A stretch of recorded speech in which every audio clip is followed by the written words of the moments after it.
Oke, ya saya bersyukur ya, dalam arti orang Indonesia selalu bersyukur. Oke, nah maksudnya gini, saya akan mengenai asam lambung atau GERD ini kurang lebih lebih tepatnya saya lupa, tapi sekitar di tahun 2012 kalau nggak salah. Ya, saya waktu itu kondisinya bisa dibilang saya nggak terlalu paham tak banget tentang namanya GERD gitu ya. Tapi yang saya tahu adalah setiap minggu keluhannya saya adalah perut kembung gitu ya. Kalau makan sedikit aja, saya belum tahu gejalanya waktu itu, makan sedikit kembung, kemudian eh, mohon maaf saya nggak bisa lewat bawah gitu ya, maksudnya dalam arti buang gas gitu, saya selalu bersendawa dan sendawanya itu semakin hari semakin besar-besar seperti itu ya. Akhirnya jadi satu minggu itu bisa dampaknya bisa 3 kali kambuh gitu ya. Nah apalagi kalau kerjaan juga tambah stres gitu, itu yang membuat gasnya itu tambah naik sampai ke dada. Dan itu yang benar banget yang dibilang Pak Hardi, kadang sesak ya kan, kadang panas, dan kadang keluar di mulut itu gas yang baunya asam gitu. Nah sampai saya putuskan, oke, ini ada sesuatu yang nggak beres ini ya kan. Nah akhirnya waktu itu saya pergi ke dokter. Nah ke dokter waktu itu ya sarannya cuma kasih obat gitu ya, seperti itu. Tapi ya begitu, dikasih minum obat sembuh, nggak dikasih obatnya habis, begitu lagi gitu ya. Sampai bisa dibilang lebih rutin seperti itu. Bahkan kalau salah makan pun, contoh misalnya pagi makan nasi kuning gitu ya, wah itu bisa seharian itu, dari pagi sampai malam saya nggak lapar. Kenapa? Tapi perut saya kembung seperti itu.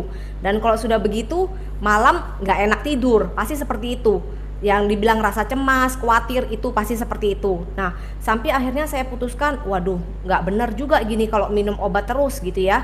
Dalam arti apa namanya, sekali berobat juga lumayan gitu. Nah waktu itu saya cari solusi gitu, gimana ya coba ke luar negeri gitu ya. Nah waktu itu saya pergi ke Malaysia, akhirnya sama dikatakan dokter ya ini GERD gitu. Bedanya kalau di sana dikasih tahu sih, jangan makan makanan yang tadi yang dibilang Pak Hardi ya, mengandung yang dalam arti memicu ya yang di awal.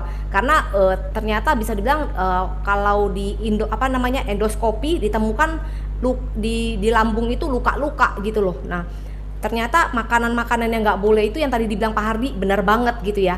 Nah saya berpikir waktu itu, wah sama lagi nih obat gitu ya. Nah sampai memang waktu itu saya beli obatnya gitu ya, tapi saya berpikir ini kalau obatnya habis harus kontrol ke Singapura, ke Malaysia lagi seperti itu.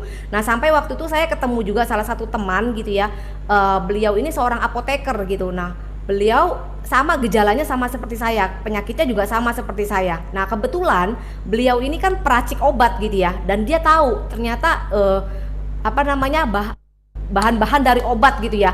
Tapi yang anehnya, meskipun dia sakit sama seperti saya, bahkan lebih parah, bisa sampai opname ke rumah sakit berapa kali gitu, tapi anehnya dia juga nggak mau minum obat. Nah saya tanya kenapa efeknya, ternyata dia bilang kalau itu diminum berkepanjangan, jangka panjang, ini menurut dia ya loh ya, bukan saya yang ngomong gitu ya, efeknya adalah bisa sampai kena kanker usus. Wah begitu dengar itu saya juga takut seperti itu ya kan. Nah waktu itu saya bersyukur, saya mau cari yang alami, saya mau cari yang aman, jangka panjang seperti itu. Nah waktu itu saya dikenalkan dengan Alpha Meta ini, awalnya seperti ini ya. Nah karena saya tahu ini organik gitu ya, terbuat dari kulit arinya beras merah, akhirnya waktu itu saya konsumsi. Jadi selama 3 bulan ya kan, saya nonstop, 1 hari 3 kali ya. Tapi waktu itu begitu tahu ada Alphaspin juga gitu ya, nah saya juga waktu itu oke deh, saya terapkan juga gitu ya. Nah apalagi yang saya lakukan adalah saya taruh di ini Alphaspin, taruh di air. Wah ini bagus banget Bapak Ibu, jadi bentuk air, namanya air oksigen gitu ya. Kemana-mana saya bawa, selalu pergi, bahkan even sampai keluar kota, keluar negeri pasti saya bawa ini ya, gak pernah lepas seperti itu. Nah ini perpaduan antara Alpha Meta dan Alphaspin ini bagus banget ya. Kurang lebih sama satu lagi, saya juga kalau misalnya kondisi waktu itu ya dulu ya, kalau lagi nggak enak di perut saya ya kan, saya senterin, jadi ada alatnya, ada senternya gitu ya, jadi saya taruh di perut saya seperti itu. Dan alhasil selama saya konsumsi ini hampir kurang lebih 7 tahun atau ya 7 tahunan saya nggak pernah kambuh lagi. Saya bersyukur sih, kalau dibilang investasinya murah, nggak murah sekali, karena jujur tahun 2014 saya ingat sekali kalau dulu pergi ke dokter aja kurang lebih habis ratusan ribu juga gitu ya. Nah apalagi kalau minum obat jangka panjang juga kan kita tahu sendiri efeknya juga seperti apa gitu ya. Tapi saya bersyukur dalam arti yang Alpha Meta maupun Alphaspin ya kan, apalagi Alphaspin nggak habis-habis juga ya kan. Nah kalau Alpha Meta memang saya harus konsumsi karena bagaimanapun untuk memperbaiki sel saya, dan sampai hari ini saya bisa makan apa aja teman-teman.